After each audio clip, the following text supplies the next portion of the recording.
Hey everyone, this is Big Benedict. Thank you for tuning in. This is Ninja Gaiden Sigma, Chapter 6, The City of Fiends. We're on Master Ninja difficulty.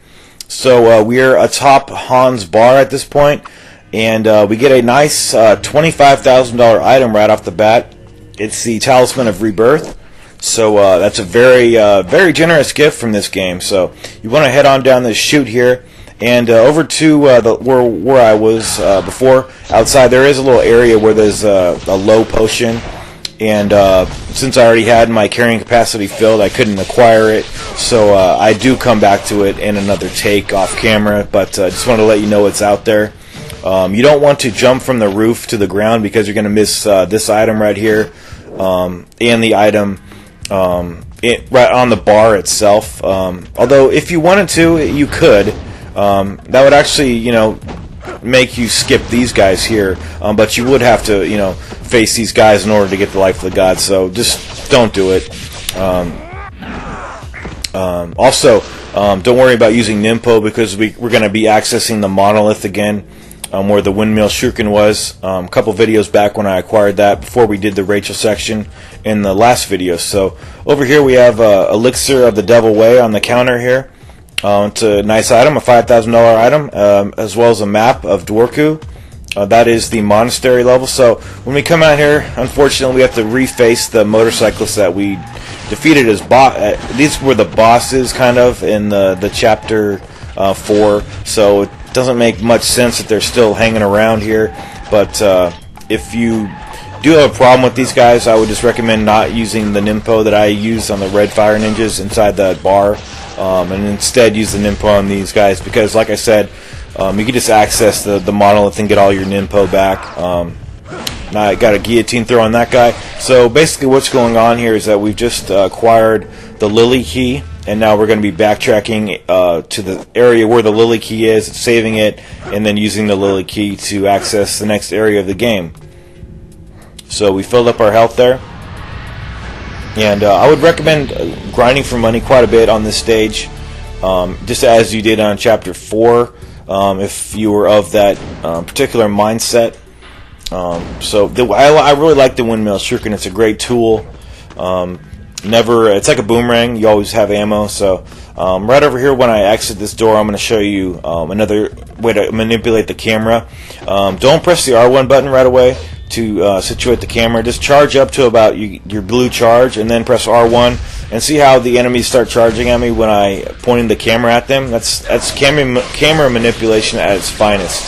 So that's just how this game works. I pointed out in Chapter 5, the enemies, they simply won't attack you unless you're looking at them. So, but mostly what I'm referring to are the enemies that are just hanging around. So head on over here and save it if that's your preference. You might as well save it. That's what I did. And hit this Lily door here.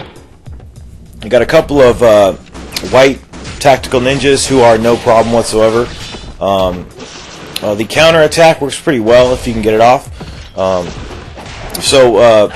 good way to these black ninjas are tough. They are pretty damn tough. The guillotine throw works really well on them, as does the hold on one sec. Get the life of the gods here, right in plain sight. So we are going to be getting a health extension in a little bit. So over here, some fire ninjas, unfortunately. So got to watch out for those guys. But those black tactical ninjas, their guard can be easily broken, also by the square triangle move, and also the helmet splitter does a good job, as does the guillotine throw. So you have several options. Some of the bulkiest enemies, towards the end of the game, there were some heavy-duty enemies. The one thing you can always count on is the guillotine throw to dispatch those enemies. So over here, there's a insignia on that gate for the Pegasus key. You want to save it here, and then our next goal is to acquire the Pegasus key. We are going to have to deal with some more motorcyclists up here, though. These guys are, unlike the ones in front of the bar, these guys don't keep respawning, so just kill them once and then that's at the end of them. They can be pretty problematic. Sometimes it's hard to guillotine throw them. Just use Nimpo if you want to. It's not a big issue, really.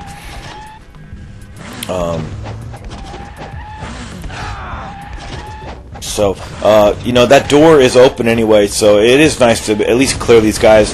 And I said right there, I said, you know, to hell with it. Just let me take these guys off with some Nimpo. And then head on into this door with the blue circle on it. And there are items to the left and right, one of which is the key we need.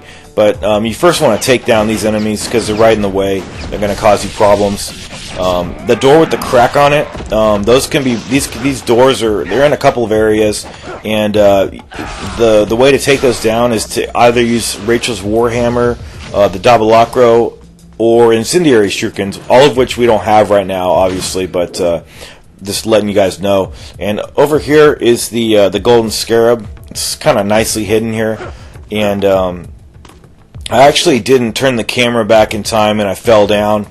It's not a huge mistake to fall down, except that if you do backtrack the way you came, where the motorcyclists were, and then drop down to the save point, you do avoid this wave here.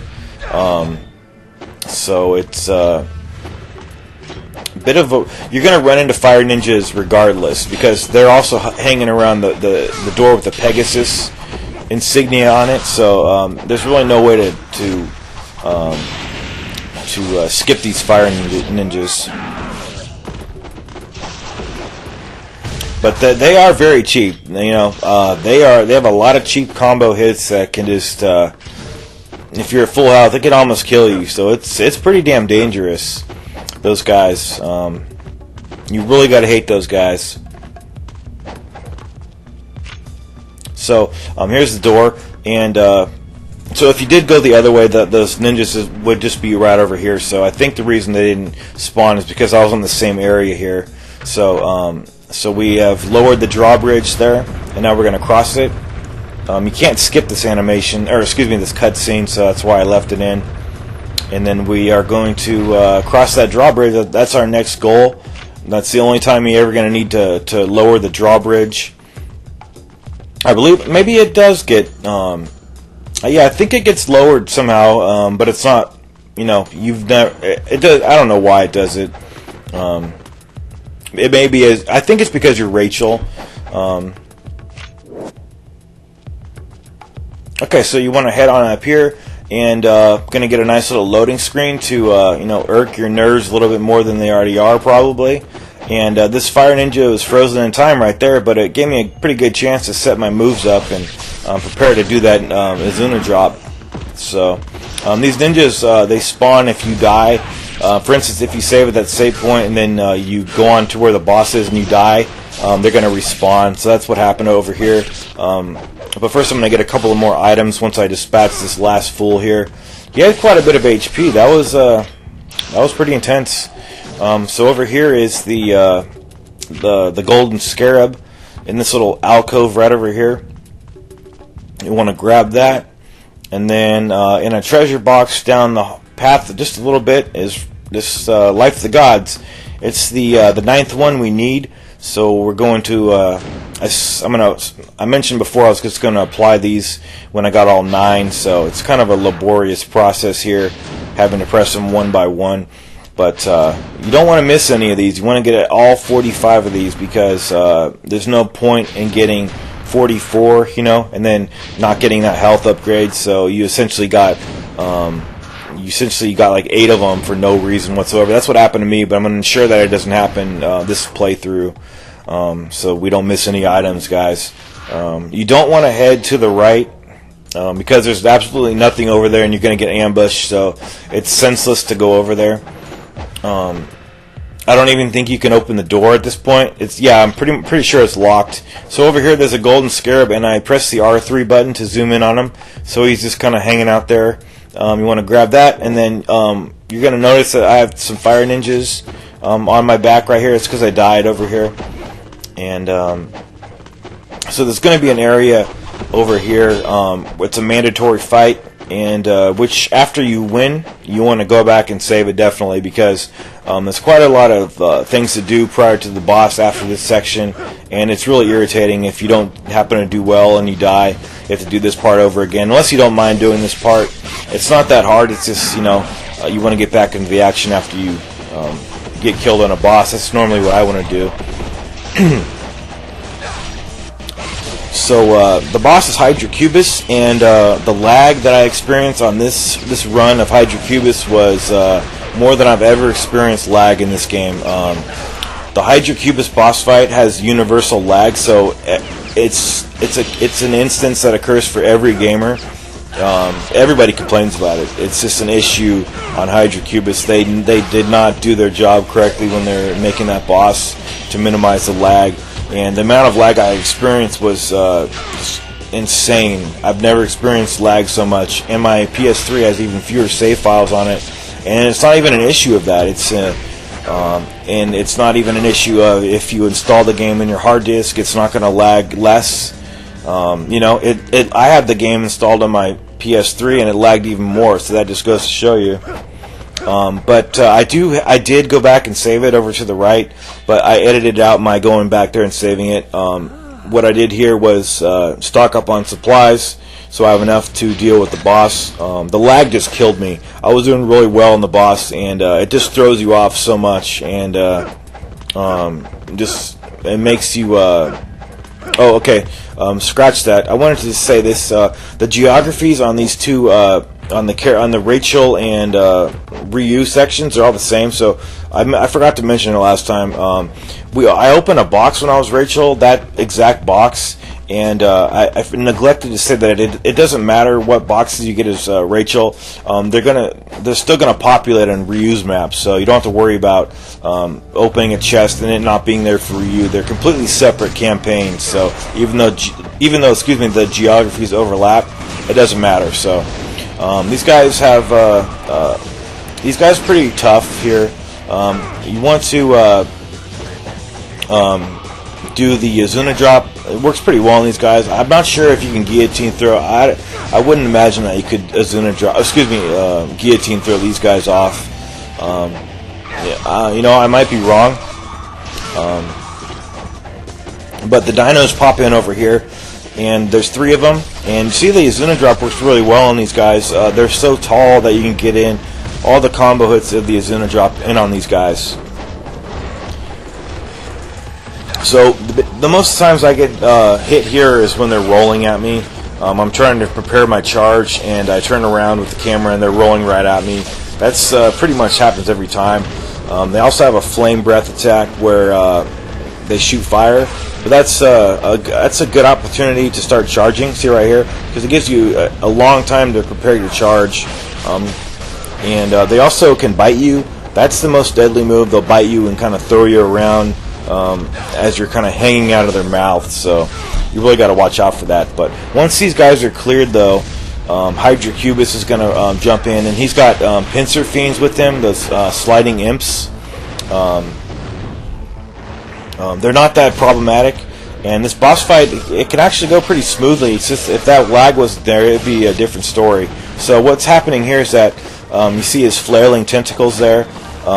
You cannot damage his health bar as long as he has tentacles. So it's not a big.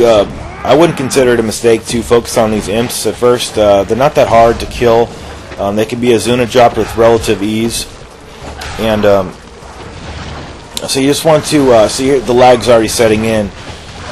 So you just want to fly swallow the tentacles, kind of roll back and block on landing. See how I block and roll back, sever his tentacles, and then when you get the tentacles severed off, you want to use the essence from those tentacle drops. They're usually blue essence charges. Blue essence drops, and you can get a nice red UT right off the bat. And you see I got 2 of them right off the bat here, right in a row, one right after the next. So I almost took half his life away. Probably almost did, yeah. And so more imps slide in. The imps slide in every single time you his tentacles regrow. So here I decided to just go for the tentacles a little bit more. And here the lag's really kicking in big time. See this? It's like in slow motion. It's just terrible. It completely just throws you off your game and makes you get hit way too much. So look at this. I mean, look at that lag. It's unacceptable. So that's why I hate facing this boss every time. We're going to be facing another one of these guys in Chapter 9, and the lag's even worse. And look at this lag; it's horrible. And the environment's even less friendly. The camera angles are even a bigger issue. And we also have the cat fiends, which are probably the hardest enemy in this game. They're very tough. I would say the ghost fish are the most annoying, but the cat fiends are probably the toughest. So I'm going to Zuna drop this guy, or maybe I failed it on purpose, I'm not sure. So he's almost dead. You can throw an Nimpo at this guy too, it works pretty damn well. It's just you're really fighting lag here. So I got a Nimpo orb drop, and I'm going to use that to finish him off. Thanks everybody for watching. I appreciate all the support. Make sure if you like these videos to give a thumbs up. Helps in the search results. And everybody take care. We're going to move on to Chapter 7. Thanks.